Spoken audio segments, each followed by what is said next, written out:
Kitco Mining special coverage of the Mining Investment Event of the North is brought to you by EMX Royalty Corp.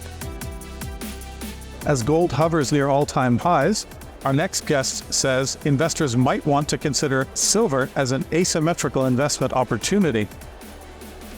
Peter Krauth is editor of Silver Stock Investor and author of The Great Silver Bull. Peter, great to have you back. Thanks so much, Ernest. Pleasure to be here, as always. So when we last spoke, you made the case for a massive bull market building for silver in the coming years. Now you're saying silver is actually an asymmetrical opportunity for investors, and maybe for gold investors in particular. Why is that? Well, silver outperforms gold in bull markets. It always has. If you go back to the last real bull market in silver, that was the 1970s. Gold was up 1,400%, silver was up 3,700%, so more than doubled gold's return. It tends to be somewhat back-end loaded in terms of the returns, but that has shown itself time and time again that silver will outperform gold, and part of it is that it's undervalued, dramatically undervalued versus gold. Right now, the gold-silver ratio is around 81. The last 20 or so years, it's averaged about 55 to 60. And when it actually bottomed in 1980, we were at 15. So even for silver to go to its long-term average of the last 20 or so years, you're looking at 50 to 100% upside in the silver price right now. All right. And so I also saw you mentioned recently that silver is the only precious metal that is so dramatically undervalued relative to. So we have gold near all-time highs. We have other precious metals not that far off. Right. And then we have silver at maybe around half of its all-time high. Exactly. So if you look at gold, platinum, palladium, and most of the base metals at their highs in 1980, silver remains the only one that is still below that all-time high. Each and every one of those other metals is probably anywhere from about 50 to hundreds of percent above where they were in 1980. So the arguments for silver just on that basis are quite bullish. All right, so let's get into some of your most recent data for demand. I guess we'll start for demand and then we'll look at supply. So 2022 was an all-time record for silver demand. I think it was 1.24 billion ounces of silver, 18% up by 2021. So break that down for us a little bit. Where was all this demand, this increased demand coming from? So industrial demand was up 5%. As you say, 18% is really quite dramatic in just 1 year. And so, as I say, industrial demand was up 5%. You had, we'll talk about this probably a little bit more, but solar, which is very key to silver, was up to 140 million ounces. So that represents about 12% of the market. I'm trying to remember the exact percentage that it was up over 2021. But in any case, it was up considerably. Then you had silverware up 29%. You had silver jewelry was up 29%. Silverware was up 80%. Both of those were driven especially by India, which was not so present at the market in those two areas where they're very strong in 2021. Did a lot of catching up in 2022. So there's potential that, you don't see that kind of strength from India in particular this year. It would be hard to have a repeat, but nonetheless, that was very strong. And then you had investment demand that was up 333 million ounces last year out of 1.24 billion ounces. I think that was up something like 22% in 2022 over 2021. So dramatic numbers, and yet supply was flat. If you look at bulk of silver comes from mining and from recycling. Recycling is about 12 to 15% of supply every year. And so between those two, you're actually at flat. So that in the face of 18% demand growth is just phenomenal. And people can see this coming too. So this is the market trying to supply this increased demand and eking out a 1% increase. Exactly. When they're looking at an 18% increase in demand. So the opportunity. Exactly. So let's drill down into solar a little bit, because I found it very interesting. When we spoke in March, you were looking at the long-term, what were at the time the latest long-term projections for solar demand for silver, and it was very, very dramatic, almost almost too dramatic, very, very surprising numbers. But of course, this is all backed. This is government programs. This is long-term investments. So the data is real. But now you're saying that there's an even greater demand than we saw previously. So what has changed in the numbers for solar demand? So I think one of the big things, let's just give a little perspective. Right now, it's about 12% of demand. Just solar alone is 12% of all silver demand every year. That was 140 million ounces last year. The forecasts are to about 160 million ounces this year, which I believe are going to be dramatically outpaced when we see the final numbers about a year from now or so, a little less. What's driving that is the fact that I think we're underestimating the amount of installations, solar installations. You have all sorts of tax credits, government-wide, worldwide, going into solar. Solar is, in many, many cases, in many places, the cheapest form of additional electrical or electricity output. So solar has become very cheap. It's quick and easy to install. And you have new technologies coming along. Right now, the more dominant technology is what we'll call PERC, P-E-R-C. But there's a forecast by Rystad Energy that looks at what is likely this year in terms of solar panel production. And so the next two technologies, which are already existing and in use, are TOPCon and HJT. TOPCon uses 50% more silver per panel. HJT uses up to 150% more silver per panel. And according to Rystad Energy, they believe that in 2023, 80% of all new solar panel production will be those two technologies.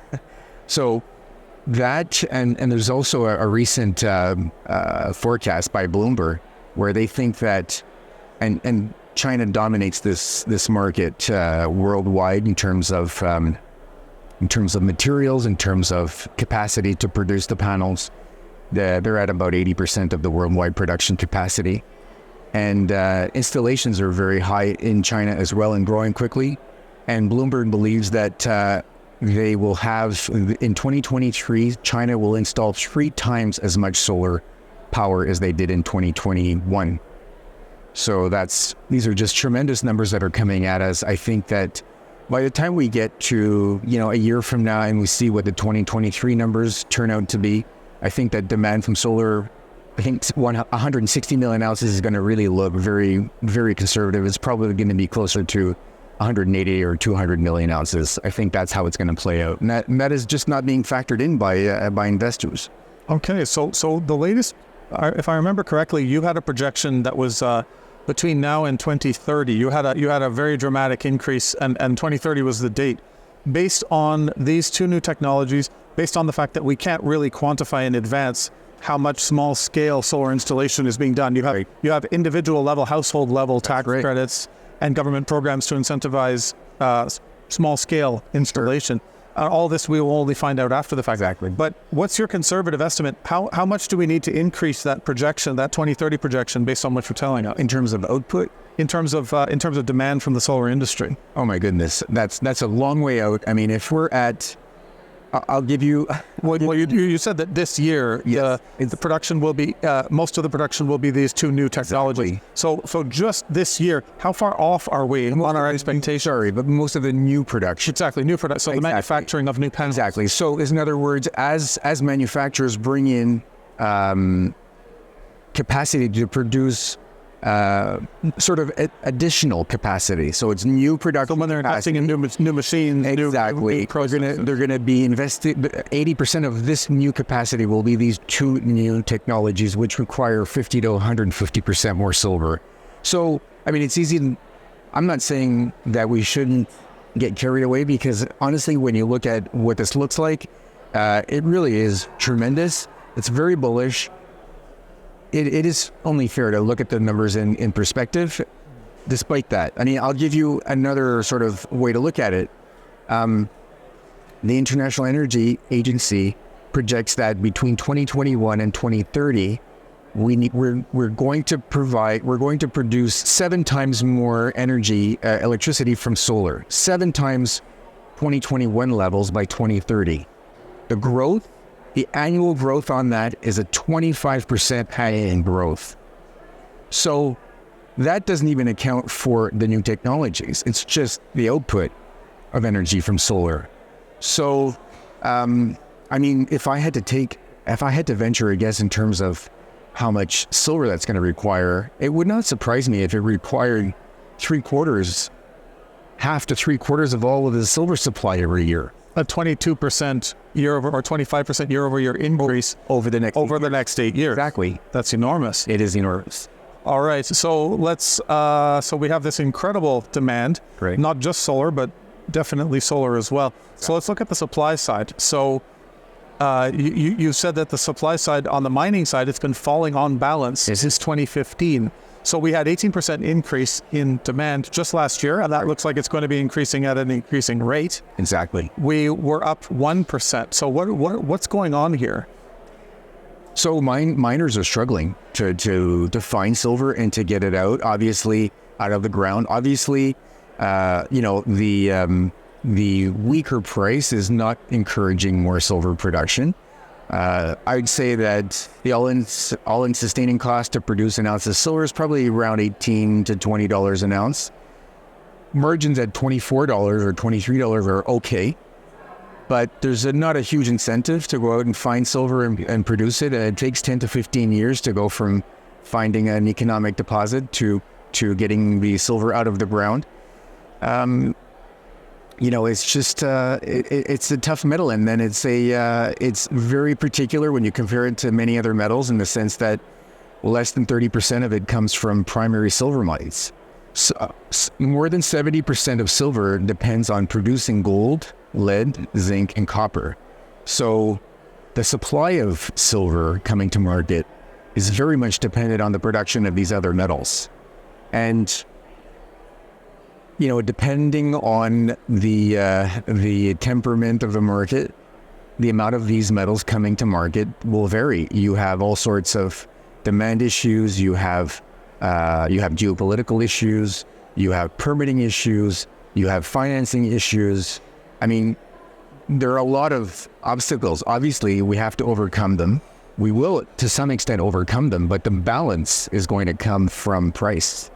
Price will help determine. And now something very particular about silver is that and this is part of the fact that it is so little silver comes from primary silver mines and depends on mining these other metals, is that the silver supply is very inelastic to price. So silver at $23, $24 there right now could go to $30 and stay there for a year or a couple of years. And my guess is it would do very little to increase the mine supply. You could get, because you can't increase that supply in a year or two. Exactly. You'll find supply will come from people selling their silverware or their jewelry back to the market. That will add somewhat to the supply. You'll have some draining of some of the futures markets. You may not, if it's that bullish in terms of where the silver price goes and people becoming more enamored with the silver market once again. You may not get much supply coming from ETFs, for example, which is a bit of a factor, to some extent as time goes on. So really, when you look at the big picture, the supply side is very much restrained. And we have been seeing some interest from gold and gold copper miners. They're now getting into silver. So you say a lot of the silver is dependent on these operations. Exactly. They're now looking at silver operations. They're now looking to buy actual silver mines. So is that a watershed event for silver? Is this, they're looking at the same numbers you are. Right. If you're a gold miner, a gold copper miner, if you're mining some of these other metals, and you're looking at this massive demand, no one is predicting this type of demand for this. No one has a single industry. No gold miner says there's this one industry that needs this much more gold every year for the next 8 years. That's right. That argument is only on the silver side. Exactly. So do you think, are they in a position to make a significant dent on this what should be a massive supply shortfall? So I think the way they will have an impact is through M&A. I don't see them discovering and bringing significant silver supplies to market anytime soon. It'll have to be by acquiring. We're seeing that to a fair extent in the other metals, gold and base metals. because that seems to be the only way to grow these days in mining. So I don't see them being, uninterested. I see them having probably a lot of growing silver producers on their radars in terms of M&A activity for acquisition or mergers. I could see that certainly happening as well. And if we look back at what I was saying about Capital Light Research, they've shown how in 2002 it was the top 10 silver miners produced 42% of all of the silver. By 2022, it was the top 10 silver miners produced 32% of all of the silver, mined silver. And so that is one data point, but it certainly points towards the opportunity in terms of M&A as well. All right, and this M&A, this potential M&A frenzy, is also part of your argument for why this is an asymmetrical opportunity for the investor side. Exactly. So can you explain why this M&A becomes like a multiplier on top of the burgeoning demand? Sure. So if you have that kind of activity, then you have not only do many of the juniors and the smaller players have a lot of upside because the silver price going where I think it's going to go, there's the multiplying factor in terms of either discovering, revaluing higher what they have in the ground, that sort of thing. But then when you get this potential frenzy of an M&A, vortex, then they become a lot more of these companies make it onto the radars of the larger players. And so these companies, without anything happening with the silver price, without anything necessarily new in terms of new discoveries, adding more ounces to what they have in the ground, just the fact that somebody else wants to buy them out, sees what they have, could start to see share prices get bid up. So really you have that factor that really has not come into play at all yet. So essentially what you're saying is that the large producers become more valuable because silver, the demand is there, the price goes up, they're now way more valuable, they're cash rich, and they're in a position to turn around and start supporting their growth by buying up these companies, which in turn become far more valuable. Exactly. Very interesting. All right. Now, I guess, could you leave us with some specific suggestions of companies? You're looking at this in terms of the overall market. You're also trying to spot some winners. And I know through your newsletter, right, you share some of these types of recommendations. Do you have any of these, any specific companies that you're watching that you think are particularly good value at this point? Sure. So I like Hecla Silver, which is the longest running U.S. producer and the largest producer of silver. They have multiple projects. Many of them are quite profitable, and they have about a 40% growth of their silver output over the next year. So that's going to bring them close to, I believe, 40% or so silver output, because a fair bit of their output is also gold and some base metals. And then you have Aya Gold and Silver, which has properties in Morocco, has a producing mine. They are expanding that mine, and over this next 12 to 18 months, are going to have a dramatic growth in production. The planned production is 4 times higher than current levels as they spend to expand their mine, and it's very high grade. It's all silver. It's certainly a rarity. It's a gem in the industry in terms of mines. And they have a secondary mine where they're doing a lot of exploration. That's called Boumadine. Both of their mines, their mine is in Morocco. Their exploration property is also Morocco. By the way, highly ranked by the Fraser Institute in terms of jurisdictions to operate and to invest.